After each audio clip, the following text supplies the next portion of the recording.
I'll reposition this bucket so I can disconnect the fuel line.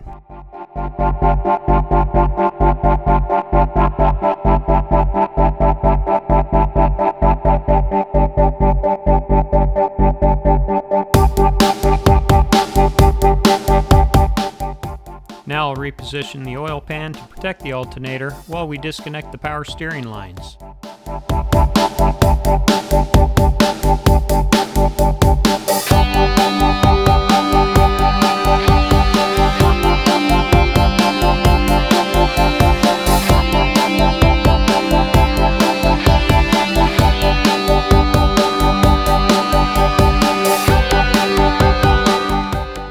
Alright, we're ready to remove the transmission mount bolts.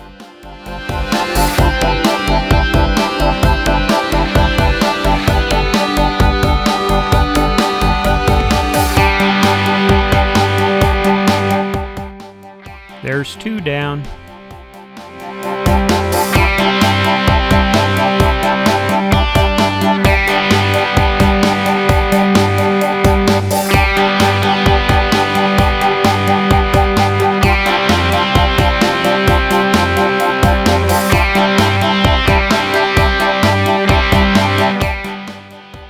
It is time to remove the engine mounts.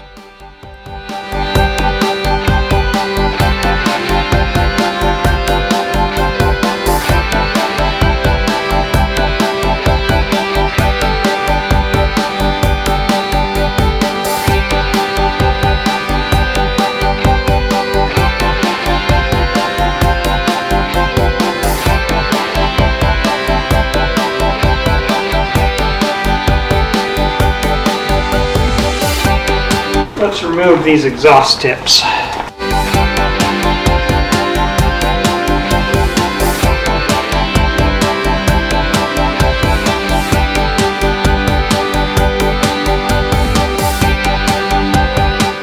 It's time! Everything should be disconnected, so let's pull this thing.